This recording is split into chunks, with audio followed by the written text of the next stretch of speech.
Hello, Tatsam. How are you? Hello, hello. Thanks for inviting me. I'm good. What about you? I'm also good. So you have given BITSAT exam in 2022, right? Yeah, yeah, yeah. Your score was 343. 348, yeah. Okay, so give me a let's give me your introduction, or something about you. Okay, so my name is Tatsam, and currently I am a BTech third year student at IIT Delhi. Okay, I gave my all my competitive exams in 2022, and mostly my preparation was centered around IIT JEE only.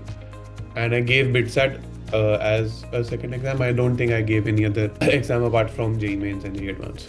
So yeah, the main reason for giving BITSAT was obviously everybody knows BITS Pilani is a tier 1 college, and had anything something bad happened on my JEE Advanced day, so I was considering BITS Pilani.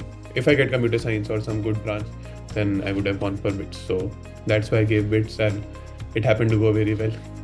okay. So you are at IIT Delhi, right? Yeah, yeah. Final years, third year student. Sorry. Third year. Yeah. Okay. I'm in mathematics and computing. I'm in the Sorry. dual degree, so I'm Oh, in the mathematics and computing dual branch. okay, okay. So preparation का क्या strategy like BITSAT को तुमने दिया 2022 में और जे mains भी दिया advance भी था तो प्रिपरेशन का क्या स्ट्रैटेजी था? तो मेनली तो ऐसा था कि मैंने 12th में फुल फोकस करके प्रेप किया था अपने जेई के लिए। ओके, तो उसमें यही जो स्टैंडर्ड रहता है, मतलब लेक्चर्स फॉलो करो, मॉड्यूल सॉल्व करो और अपने पीवाईक्यूज चैप्टर के साथ साथ सॉल्व करते रहो। उसके बाद एंड के टाइम पहले मतलब एक साल तो बहुत ही स्टैंडर्ड जो फॉलो करते हैं कन्वेंशन, मैंने भी वही फॉलो किया था।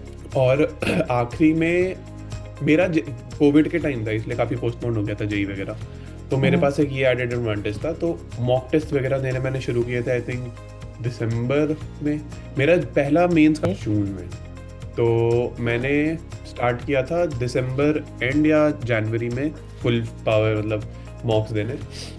और फिर वही मॉक दे के एनालाइज करते रहो। और उस टाइम फिर अगर ख़त्म हो गए थे, जैसे फिजिक्स में ख़त्म हो गए थे मेरे पीवाईक्यूज और मॉड्यूल्स, तो उसके बाद एंड के टाइम पे बिल्कुल मैंने एरोडोफ के कुछ अच्छे प्रॉब्लम सॉल्व किए थे। और मैथ्स और केमिस्ट्री में तो स्टैंडर्ड मॉड्यूल्स और पीवाईक्यूज ही करता था जेई का। और फिर बिट्स तो मैंने एज स्पेसिफिकली बिट्स की तैयारी तो नहीं की थी अपने ये 12th के टाइम या फिर इस टाइम पे जब अच्छा। बिट्स का पेपर था। मैं अभी डेट तो मुझे ऐसे याद नहीं एग्जैक्टली कब था, लेकिन बिट्स का पेपर था तो उसके आई थिंक एक हफ्ता पहले मैंने एक मॉक टेस्ट दिया था बिट्स का कि पैटर्न पता चल जाए ठीक से। तो मॉक टेस्ट दे दिया, पैटर्न पता चल गया। और जो भी ये होता है ना, शायद लॉजिकल रीजनिंग, इंग्लिश और इस तरह के सेक्शंस होते हैं और बोनस क्वेश्चंस होते हैं। तो वही है कि पेपर देने के पहले मैंने वो क्लियर कर लिया था कि मुझे किस तरह अटेम्प्ट करना है। तो मोस्टली मेरा ऐसा था कि पहले केमिस्ट्री से स्टार्ट किया। और केमिस्ट्री, मैथ्स, फिजिक्स तीनों ही बिट्स की ऐसी होती है कि काफ़ी क्वेश्चंस तो देख के ही सॉल्व हो जाएंगे। मैथ्स के भी बिना पेन हिले डायरेक्ट सॉल्व तुम कर सकते हो।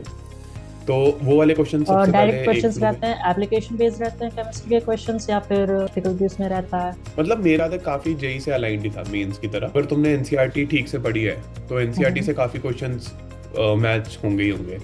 ऑर्गेनिक के भी जो स्टैंडर्ड सवाल होते हैं कि कोई स्टैंडर्ड रिएक्शन दिया है और तुम्हें देखना है कि सबस्ट्रेट किस टाइप का दिया है और तो उस टाइप के। एज सच एप्लीकेशन तो बहुत अलग नहीं, स्टैंडर्ड क्वेश्चन ही होते हैं जैसे मेंस के होते हैं। ओके, थ्योरेटिकल भी होते हैं और न्यूमेरिकल भी होते हैं, मिक्स्ड होता है। ऐसा कुछ बहुत एक्सट्रीम तो नहीं होता। मेरे ईयर में ऐसा ही था, अभी का मुझे ट्रेंड उतना नहीं पता, लेकिन सिमिलर ही रहता है। और मैथ्स के कई कबार होता है कि हमें आदत होती है कि पूरा पेन चलाएंगे, सॉल्व करेंगे, आखिरी तक फिर आंसर आएगा। उतना लेंदी क्वेश्चन सारे नहीं होते, एक दो क्वेश्चन होंगे, लेकिन मोस्टली काफ़ी क्वेश्चन ऐसे भी होते हैं कि डायरेक्ट देख के ही सॉल्व हो जाएगा। ज्योमेट्री का क्वेश्चन है मे बी, तो इस टाइप का एक दो सिंपल काफ़ी इजी सवाल होते हैं फ्रैंकली स्पीकिंग। मैथ्स के तो उतने टफ नहीं होते। अगर जेई की प्रिपरेशन तुमने मेंस की एडवांस की नहीं कह रहा, एडवांस का लेवल तो बहुत ही, लेकिन अगर मेंस की भी अच्छी है तो फिर बिट्स का पेपर ऐसा बहुत आउट ऑफ द ब्लू नहीं होता। और लॉजिकल और उसका बोलूँगा मैं कि इंग्लिश और लॉजिकल रीजनिंग का बहुत लोग को रहता है डाउट। मुझसे भी काफ़ी बार लोगों ने पूछा है कि अलग से कुछ ऐसा प्रेप करने की ज़रूरत है क्या, कैसे करें इसको, कैसे करें। तो लॉजिकल रीजनिंग शायद 10-10 क्वेश्चन आते हैं जहाँ तक मुझे ध्यान है। तो इंग्लिश ऐसा है कि एकदम से तो नहीं हो जाएगी अच्छी। होता है ना कि मोस्ट ऑफ द स्टूडेंट्स जो होते हैं वो हिंदी मीडियम के भी होते हैं या फिर किसी और बोर्ड से पढ़े हुए हैं, तो उनका रीजनल लैंग्वेज या फिर सारी चीज़ें, तो इंग्लिश की प्रिपरेशन तुमने की कैसे? लाइक मतलब मैं, हाँ, हाँ हाँ। मतलब मेरा ये था कि मेरी इंग्लिश, मैं इंग्लिश मीडियम से ही पढ़ा था, तो ओके। इतने मतलब, और जितने मैंने मॉक दिए थे मुझे दिख रहा था कि ऐसे बहुत आउट ऑफ द ब्लू तो इंग्लिश का लेवल नहीं है। हम्म। तो जहाँ तक मुझे याद है कि 3-4 क्वेश्चन कुछ वोकैबुलरी के होंगे, तो वो तो मुझे पेपर में नहीं आते थे। अगर कोई टफ आया वर्ड, अब ऐसा नहीं होगा कि हम बिट्स की तैयारी कर रहे हैं तो अब 1 महीना 2 महीना है तो एकदम से वोकैबुलरी बहुत अच्छी हो जाएगी। वो तो बहुत लॉन्ग लॉन्ग हाँ। टर्म प्रोसेस होता है वोकैबुलरी पर। तो मेरे हिसाब से उतना वर्थ नहीं है कि इंग्लिश के पीछे इतना लग जाओ कि वोकैबुलरी के वो 3-4 क्वेश्चन सही हो जाए। उससे अच्छा है कि फिजिक्स केमिस्ट्री पे ध्यान दो, वहाँ 10-15 क्वेश्चन का एडवांटेज ले सकते हैं हम। एनसीईआरटी अच्छे से करो, जो स्टैंडर्ड क्वेश्चन आते हैं मैथ्स के वो अच्छे से प्रैक्टिस कर लो, तो वो बेटर है। तो वोकैबुलरी के और बाकी जो ग्रामर के आते हैं उसमें आई वुड से कि नॉर्मल 10th लेवल तक अगर इंग्लिश तुम्हारा सब्जेक्ट था, या फिर इंग्लिश तुम्हें नॉर्मल स्पीकिंग इंग्लिश आती है, रेगुलर ग्रामर आता है, स्टैंडर्ड ग्रामर क्वेश्चन बाकी है, ओके। बहुत डिफिकल्ट इंग्लिश नहीं आती। तो जैसा कि बिटसैट के लिए अलग से कोई प्रिपरेशन तुमने की नहीं थी, मेंस का ही दिया था, मेंस और एडवांस के लिए। तो ऑनलाइन कोचिंग था, ऑफलाइन कोचिंग था, या सेल्फ स्टडी था, ऐसा कुछ? मेरा तो ऑनलाइन ही, ऐसे ऑफलाइन सेंटर्स हैं, हाँ हाँ। लेकिन मेरा कोविड वाला ईयर था तो मेरे ऑनलाइन लेक्चर्स ही चलते थे। लेकिन mostly focus I would say self study पे ही था मेरा भी। और तुम अगर कितना भी ऑनलाइन देख लोगे, वो जब तक खुद से बैठ के नहीं कर रहे तब तक वो दिमाग भी नहीं घुसेगा। तो मैं तो टाइम बच जाता था ये है कि ऑनलाइन। ओके, तो पढ़ाई का क्या शेड्यूल था? लाइक 6 से 8 घंटे, या फिर कोई ऐसा जैसे जो मोस्ट ऑफ द मेरा टॉपर्स करते हैं 12 से 13 घंटे, ऐसा कुछ? नहीं नहीं नहीं, उतना तो मेरा कभी हो ही नहीं सकता था, पॉसिबल ही नहीं। हाँ। मतलब 6 से 8, हाँ 6 से 8 इज मोर देन सफिशिएंट। और मैं मैक्सिमम टू मैक्सिमम 6 से 8 ही खींच पाता था, उससे ओके। ज़्यादा तो नहीं खींचेगा, सस्टेनेबल भी नहीं है मेरे हिसाब से। और उसमें भी मतलब अप्स एंड डाउन्स होते रहते हैं, कभी नहीं पढ़ पाए बिल्कुल। कुछ कुछ ऐसे दिन होंगे कि तुम हाँ फ्लो में मे बी 8 का 9 घंटा हो गया कभी कभी। लेकिन मोस्टली मेरा ये रहता था कि गोल सेंट्रिक होगा मेरा प्लानिंग। मेरे को, मैं गोल काफ़ी वो बनाता था, मतलब 1 महीने का बना लिया, 1 हफ्ते का बना लिया, फिर हर दिन का बना लिया। तो अगले 1 महीने में ये चीज़ें करनी है मुझे, तो उसको दिमाग में रखना हो कि इस हफ्ते मुझे इतना करना होगा। और फिर उस आज का प्लान बनाता, एक दिन सोने एक रात पहले लिख लिया कि कल मुझे ये करना है। और फिर तुम्हारे दिमाग में, मतलब तुम्हें पता रहता है कि मान लो 6 घंटे में मेरे से ये 4 आइटम हो सकते हैं, तो मैं वहाँ पे 5 आइटम लिख देता था अपने आप को, थोड़ा तो वही होंगे, ये रहता है दिमाग पे। तो इस तरह से प्लान बनाओ, ये मेरा, मैं ऐसे ही करता था। तो जो टाइम टेबल होते थे वो फॉलो हो जाता था?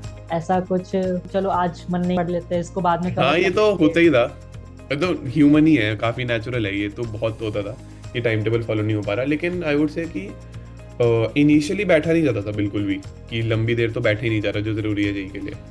क्योंकि 6 घंटे का पेपर है, अगर तुम एडवांस दे रहे हो तो 6 घंटे का पेपर है, तो तुम्हें 6 घंटे तो बैठना ही बैठना, तो मतलब बेयर मिनिमम है 6 घंटे का पेपर दे। हाँ। तो फिर मैंने ये किया था कि जब स्टार्ट, तो 1 महीने तक मैंने सोचा था कि बस अब 6 घंटे बैठना है किसी भी तरह। तो मैं अपने आप को फोर्स करता था कि भले ही अब मैं पढ़ाई नहीं हो पा रही मेरे से, या फिर मेरा दिमाग हट गया है पढ़ाई से, लेकिन मैं बस बैठा रहूँगा, उठूंगा नहीं चाहे कुछ भी हो जाए। तो किताब खुली हुई, कॉन्सेंट्रेट नहीं हो रहा, लेकिन तुम ज़बरदस्ती बैठे रहो 6 घंटे। ऐसे अगर 20-25 दिन मैंने किया, फिर बैठने वाला, मुझे कॉन्शियसली एनर्जी बैठने में नहीं लगानी पड़ती थी, बैठने की आदत बन गई 6 घंटे। अब फिर धीरे धीरे पढ़ाई बिल्डअप हो गई। और टाइम टेबल की बात ऐसी है कि मोस्टली टाइम टेबल एक पॉइंट के बाद फॉलो होना शुरू हो गया था। इनिशियली तो ऑब्वियसली नहीं होता था जो सोच रहे हो, लेकिन इसमें ऐसा मैं करता था कि जो मुझे नोटिस किया मैंने, कि ऐसे बहुत out of the blue time table बना लोगे ना, अपने आप को सोचोगे कि हम तो बिल्कुल ही अब जो मतलब ऐसी बात है कि तुम क्रिकेट हाँ, खेलना हाँ, शुरू हाँ। कर रहे हो और बॉलिंग मशीन में बोल दिए कि 150 की बॉल फेंकने शुरू कर दो। या तो अपने आप को उतना एक्सट्रीम मत करो। अब तक अगर तुम बिल्कुल बेसिक पढ़ रहे हो, 10th का नॉर्मल पढ़ रहे हो, स्कूल का पढ़ रहे हो, फिर तुम एकदम से कहाँ से 12 घंटा पढ़ना शुरू कर दोगे। तो जितना पहले किया है उससे, और ऐसे ओवर द मंथ्स फिर मेरा एंड तक जाते आते 6-7 घंटे ठीक से पढ़ाई हो पाती थी। ओके, तो उस समय तो कोविड का भी टाइम चल रहा था, क्लासेस भी बंद थी, घर में ही रहना था सबको।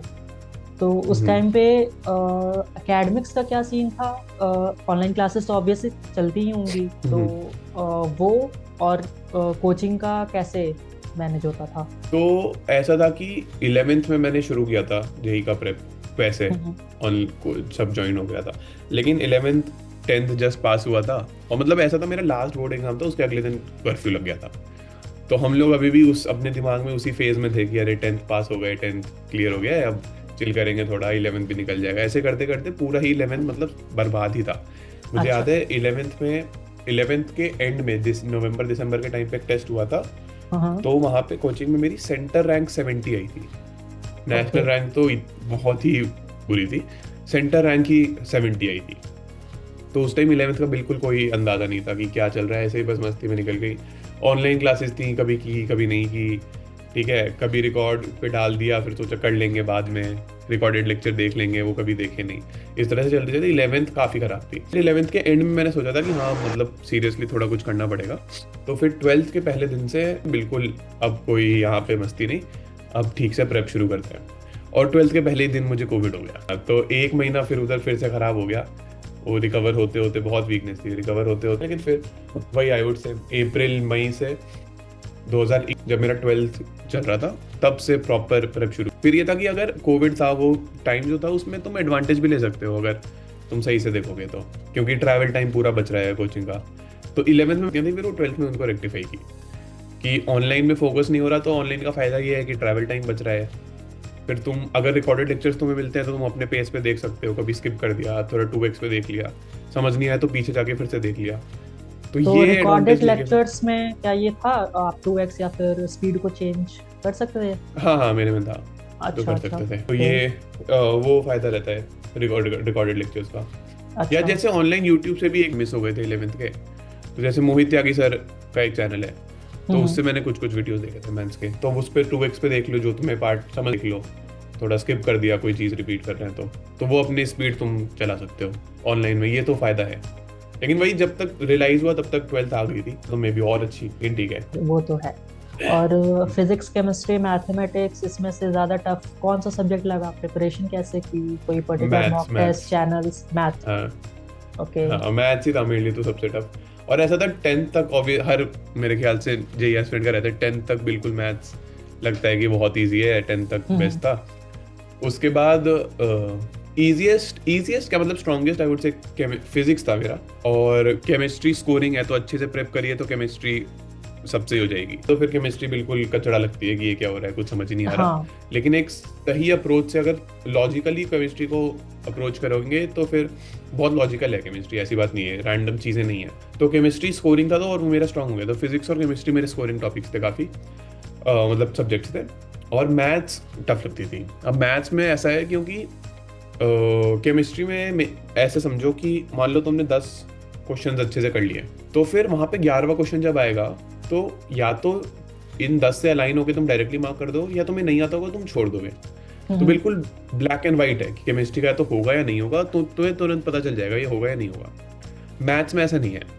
मैथ्स में हर बार जो क्वेश्चन आएगा रिपीटेड तो होगा नहीं कोई क्वेश्चन, नहीं नहीं बिल्कुल। और पता नहीं लगेगा कि अरे ये मुझसे होगा या नहीं होगा। तुम शायद ऐसे करूंगा, शायद वैसे करूंगा, ऐसे करते करते आधा घंटा वेस्ट हो गया, हुआ भी नहीं सॉल्व, तो ये पता नहीं चलता।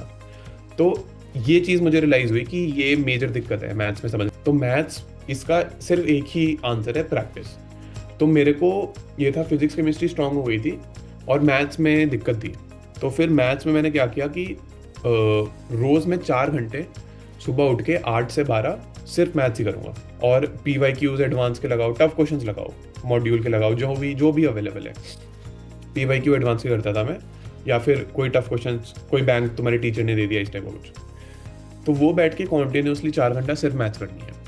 और वो भी क्वेश्चन एक बार जब सिलेबस ठीक ठाक हो गया तो जंबल करके रैंडम क्वेश्चंस, पता नहीं रहना चाहिए कि अरे मैंने ये वाला टॉपिक अभी पढ़ा है तो वही टॉपिक को तो पता ही है ना कि यही अप्लाई होना है। शफल करके रैंडम क्वेश्चंस एक सिरे से मैथ्स रोज देनी पड़ेगी। जब तक मैथ्स में बिल्कुल उस टाइप का ये सब्जेक्ट 1000-2000 क्वेश्चन नहीं करोगे तब तक तुमसे नहीं होगा सॉल्व क्वेश्चन। बिल्कुल तुम्हें प्रैक्टिस पे होना चाहिए, तभी हो सकती है मैथ्स। तो मैथमेटिक्स का DPPs था, RS अग्रवाल ऑफ कोर्स। नहीं RS मतलब कोचिंग से DPPs मिल गए मोस्टली। तो मेरा एडवांस का PYQ था क्वेश्चन में। हाँ, अब एडवांस अगर बिट्स तो फिर एडवांस का PYQ थोड़ा काफ़ी हाई लेवल है, लेकिन मेंस का PYQ भी एक अच्छा बैंक है। मेंस में काफ़ी सारे क्वेश्चन हो गए अब तो, हर शिफ्ट में इतने होते हैं, और ऑफिशियल पेपर भी रहता ही है। तो आई वुड से मेंस का PYQ बेस्ट क्वेश्चन बैंक है। क्वेश्चन का लेवल भी अच्छा है और सॉल्यूशंस भी ऑनलाइन मिल जाते हैं। तो I would say best bank question bank तो मेंस का PYQ है। ठीक है। और एग्ज़ाम टाइम में जब आप एग्ज़ाम सेंटर पे पहुंचे, तो फिर जब आपको एग्जाम देने वहाँ पे टाइम मैनेजमेंट क्या था? कौन सा सेक्शन आपने पहले अटेम्प्ट किया? Like I am talking for the bit set particularly. अच्छा, ओके। तो बिट्स में ऐसा था कि मैंने सबसे पहले स्टार्ट किया केमिस्ट्री से। हम्म। केमिस्ट्री में आई वुड से ऑलमोस्ट सारे ही क्वेश्चन जो होने थे वो एक सिरे में होते जाएंगे, और जो नहीं होंगे तुम्हें पता है नहीं होंगे, तो उसमें कोई टाइम वेस्ट करने की पॉइंट नहीं है, तो उनको छोड़ दिया। फिर मैं गया फिजिक्स पे। फिजिक्स में भी जितने भी ऐसा लग रहा था बिल्कुल 1 मिनट में हो ही जाएगा, करके ख़त्म कर लिया। और फिर शायद हो जाएगा लेकिन टाइम लगेगा, एक बार सोचना पड़ेगा। उनको फ्लैग का क्वेश्चन वहाँ पे वो होता है, मार्कर होता है, तो उनको मार्क कर दिया, फ्लैग कर दिया, मार्क कर दिया और फिर आगे बढ़ गए। फिर मैं गया लॉजिकल रीजनिंग और इंग्लिश में। उसमें भी सिमिलर है, लॉजिकल रीजनिंग में कोई डायरेक्ट दिख रहा है करके आगे बढ़ो। लॉजिकल रीजनिंग ऐसा है कि मार्क कर ही देना जो नहीं हो रहा, क्योंकि ऐसे बहुत आउट ऑफ द ब्लू या बहुत टफ तो नहीं होता लॉजिकल रीजनिंग। अगर 10th में ओलंपियाड्स वगैरह जो होते हैं, स्विफ्ट वगैरह, अगर वो तुमने दिए हैं, या फिर सिंपल मैथ के जो पजल वजल आते रहते हैं उस टाइप के थोड़े बहुत भी देखे हैं, तो उस टाइप सिंपल ही होता है। शेप्स का मैचिंग टाइप का हो गया, पैटर्न डिटेक्शन हो गया। तो अगर तुमसे नहीं हो रहा सॉल्व तो उनको मार्क कर दो, और जितने हो रहे हैं एक तरह से कर दिए। इंग्लिश में भी केमिस्ट्री की तरह सेम होगा तो होगा, वोकैबुलरी वाले में मार्क करने का कोई पॉइंट नहीं है, एकदम से शब्द का मीनिंग तो पता चल नहीं जाएगा कुछ देर बाद, तो उनको छोड़ दिया। फिर एंड में गया मैं मैथ्स पे। मैथ्स में भी फिर वही है कि जो तुम्हें डायरेक्ट दिख रहा है 1-2 मिनट के अंदर हो जाएगा, उनको एक तरह से कर दो। और बाकी मैंने टॉपिक पढ़ा है लेकिन थोड़ा पेन चलाना पड़ेगा, टाइम लगेगा अभी, तो मार्क कर दो। ऐसे पूरा पेपर एक बार स्कैन हो गया, अब जो जो मार्क्ड हैं उनको एक तरह से मार्क्ड वाले करते जाओ। और फिर ऐसा है कि आखिरी में मेरे ख्याल से आधा घंटा या उससे जाता, और मेरे 5-6 क्वेश्चन अनअटेम्प्टेड होंगे शायद, या उससे कम ही होंगे, 4-5 क्वेश्चन अनअटेम्प्टेड होंगे, और बाकी अटेम्प्ट तो कर ही दिया था। तो इतना टाइम बचा था, तो मैंने वो 3-4-5 क्वेश्चन में तुक्के मार के बोनस अनलॉक कर लिया था। अच्छा। और बोनस का एक चीज था कि बोनस का लेवल मुझे पता नहीं था कितना होगा नहीं होगा, इसलिए ज्यादा टाइम देते हैं, लेकिन बोनस का लेवल ऑलमोस्ट सिमिलर ही था पुराने वालों के। तो ये फिर बोनस के मैंने कर लिया, और बोनस के ऑलमोस्ट मुझसे सारे क्वेश्चन हो ही गए, तुरंत ही हो गए 20 मिनट में। तो फिर ये हो गया कि अब मेरे पास टाइम बचा है, मैं वापस नहीं जा सकता, क्योंकि बोनस अनलॉक करके तुम वापस नहीं जा सकता। अच्छा। हाँ, तो फिर ये थोड़ी सी गलती हो गई कि मैंने इतना पहले बोनस अनलॉक कर लिया कि अब सॉल्व हो गया, मैं बस बैठा हूँ 20 मिनट पड़े हुए हैं, मैं क्या करूँ। तो इतना पहले भी बोनस अनलॉक मत कर लेना कि आधा घंटा 40 मिनट पहले ही बोनस अनलॉक कर लिया। आखिरी के I would say 20-25 minute more than sufficient है तो बोनस अनलॉक करने के लिए। और बोनस का लेवल बहुत सिमिलर ही था पुराने वालों से। मैथ्स, फिजिक्स, केमिस्ट्री का मतलब सारे ही हो गए थे। इंग्लिश का शायद एक नहीं आता था, लॉजिकल रीजनिंग का एक नहीं आता था, ऐसा था बोनस में। ओके। और ये तो अच्छी बात है कि एथलीट्स तुमने आईआईटी दिल्ली तक तो सफ़र अच्छे से किया। कुछ ऐसा एडवाइस तुम देना चाहोगे बच्चों को जो पर्टिकुलरली जो इंग्लिश मीडियम से नहीं है, जो हिंदी मीडियम से आते हैं, वो बिटसैट की प्रिपरेशन या फिर जेई की प्रिपरेशन वो कैसे करें, ऐसा कुछ? मतलब देखो, जेई का तो आई वुड से कि कोई दिक्कत ही नहीं है, पूरा पेपर भी हिंदी में मिलता है, रिसोर्सेज भी आजकल हिंदी में काफ़ी है, और फिजिक्स केमिस्ट्री मैथ तुम पूरा हिंदी में अच्छे से प्रिपेयर कर। बिटसैट में ये है कि क्योंकि इंग्लिश का एक पार्ट आता है 10 क्वेश्चन, तो आई वुड से कि 10 क्वेश्चन मेनली तो ये है कि 30 नंबर हैं। अब 30 नंबर इतना ड्रास्टिक डिफरेंस नहीं बनाएगा, क्योंकि ऐसा नहीं है कि जो इंग्लिश मीडियम से पढ़ के आ रहा है वो 30 के 30 मार रहा है। मतलब मेरी इंग्लिश ठीक ठाक थी, काफ़ी ठीक थी शुरू से इंग्लिश मीडियम में, और तो तब भी मेरे से क्या 5 क्वेश्चन बने होंगे, 4-5 क्वेश्चन। वोकैबुलरी के 4 क्वेश्चन तो मुझे डायरेक्टली नहीं आते थे, वो वर्ड्स मैंने कभी पढ़े नहीं। अब किसी की इंग्लिश बहुत अच्छी होगी तो चलो उससे 7 क्वेश्चन बन गए मैक्सिमम, तो 15 से 20 नंबर का है यहाँ पे गैप। तो अपने दिमाग में ये नहीं चाहिए कि ये 15 से 20 नंबर का ही गैप है, इतनी कोई बहुत बड़ी चीज़ नहीं है।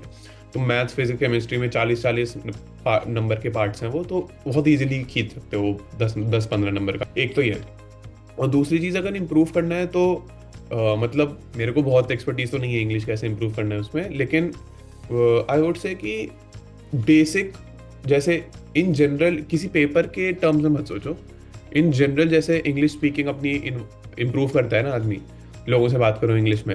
अब बहुत स्पेसिफिक ये नहीं है कि तुम ग्रामर की बुक पढ़ के आ गए तो वही आ जाएगा। मैथ्स, फिजिक्स, केमिस्ट्री की तरह नहीं है ना, लैंग्वेज है ये। तो लैंग्वेज में अगर तुम्हें अपनी ग्रामर इंप्रूव करनी है तो तुम्हें इंग्लिश सुननी पड़ेगी, इंग्लिश थोड़ी बोलनी पड़ेगी। ऐसा नहीं 1-2 महीने में इंप्रूव नहीं होगी, ये चीज़ तो है। अगर कोई उसके हमारे पास काफ़ी टाइम है, इन जनरल इंग्लिश इंप्रूव करनी है, तो वही स्टैंडर्ड टेक्निक जो होती है, इंग्लिश में बात करो लोगों से, ज़बरदस्ती इंग्लिश से बात करो, 1-2-3 दोस्त पकड़ लो कि will talk in English today, English में बात करो, इंग्लिश मूवी सबटाइटल्स के साथ देख लो, थोड़ी ढंग की, जिसमें अच्छी इंग्लिश मूवी फ्लुएंट इंग्लिश है। सबटाइटल्स के साथ I think most of the लोग ये चीजें स्किप कर देते हैं, हाँ नहीं, राइट? ये मतलब इंग्लिश अगर तुम्हें इम्प्रूव करानी है, क्योंकि ये रहता है, मतलब मुझे याद है जब मैं छोटा था काफी, तो हाँ हाँ इंग्लिश तो पता है, स्कूल में पढ़ाते हैं, लेकिन अब कोई यूट्यूब वीडियो देखा, कोई मूवी देखी, उनकी एक्सेंट समझ नहीं आ रही है, अभी ये कैसे बोल रहे हैं, इतनी तेज इंग्लिश बोल रहे हैं, समझ नहीं आ रही, तो वो तो प्रैक्टिस के साथ ही आएगा। तो इंग्लिश मूवीज देख लो सबटाइटल्स के साथ साथ साथ पढ़ो, तो तुम्हारी रीडिंग भी इम्प्रूव होगी, वर्ड्स भी दिखेंगे और हाँ। उनकी प्रोनाउंसिएशन भी पता चलेगी। तो बेस्ट तरीका तो आई वुड से वही है कि तुम जितना कंटेंट इंग्लिश में देखोगे, लोगों से बात करोगे, वही है, किसी किताब से उतना नहीं सीख पाओगे। ओके, और लॉजिकल रीजनिंग का पार्ट जो है वो तो उसके लिए कोई ऐसा स्पेशल बुक या फिर? मतलब बुक तो नहीं, मतलब I would say online resources निकाल लो, कोई भी स्टैंडर्ड रिसोर्स, नंबर डिफरेंस और शेप्स के पैटर्न्स, और वो ब्लड रिलेशन वाले क्वेश्चन होते हैं, स्टैंडर्ड ओके। क्वेश्चन जो लॉजिकल रीजनिंग के हैं, हाँ। कोई भी ऑनलाइन रिसोर्स अगर फॉलो करोगे तो मोर देन सफिशिएंट है। बहुत आते हैं, अगर तुम मे बी उसका देख सकते हो, एनटीएससी का मैट का निकाल लो रिसोर्सेज। अच्छा। 10th क्लास में एनटीएससी देते हैं, तो उसमें दो पार्ट होते हैं, सैट और मैट, तो मैट के क्वेश्चंस कर लो, वो काफ़ी, मतलब ऑनलाइन बहुत रिसोर्स है, और ऐसा कुछ बहुत स्टैंडर्ड रिसोर्स नहीं है जेई की तरह या फिजिक्स केमिस्ट्री मैथ्स की, बहुत वास्ट है, और उतने टफ लेवल का नहीं आता लॉजिकल रीजनिंग जितना मैट में या फिर किसी अच्छे लेवल के ओलंपियाड में, बहुत ही basic level of logical reasoning आता है, तो उतना बहुत इजीली प्रिपेयर हो सकता है, कोई बड़ी बात नहीं है। ओके, और what is a good score in BITSAT so that you can get the college? मतलब ये तो थोड़ा सा ट्रेंड्स पे देखना पड़ेगा, लेकिन आई वुड से कि बिट्स पिलानी आई थिंक पुराने कट ऑफ से मिल जाता है, अच्छी ब्रांचेज ही मिल जाती हैं 250 के ऊपर तो। कंप्यूटर साइंस के लिए कौन सा ऐसा पर्टिकुलर स्कोर कितना चाहिए था तो तुमने मेरे एग्जाम ईयर दिया में था? 320 था, 320? मेरे ईयर में ओके। 320 था, हाँ, कंप्यूटर साइंस बिट्स पिलाने के लिए 390 में से। तो आपने तो इजीली स्कोर कर लिया था उसको। हाँ, मेरा तो स्कोर आ गया था उसके ऊपर, हाँ हाँ। तो मतलब मैं भी दिमाग में 300 प्लस लेके चला था, 300 के ऊपर लानी है, क्योंकि मुझे पता था प्रेप तो अच्छी है ही मेंस की, तो अगर पिलानी में और पिलानी जाना है तो सिर्फ कंप्यूटर साइंस या इलेक्ट्रिकल के लिए जाना है, तो अच्छा। फिर 300 एंड अबव सोचा था, तो ये मतलब मेनली मेरा स्कोर बोनस से बूस्ट हुआ था, क्योंकि 12 क्वेश्चंस वहाँ पे थे एक्स्ट्रा, तो उनमें से आई थिंक 7-8 तो सही हो गए थे, तो 20 नंबर एकदम से वहाँ बूस्ट हो गए, ये था 20-25 नंबर। Okay, so it was nice talking to you. अच्छा लगा, हाँ, थैंक और you. Best of the luck, all the best for your final years and placements of course. हाँ, थैंक यू, या तुम्हें भी तुम्हारे वॉइस के लिए या all thank the you, thank best. You, thank you. Thank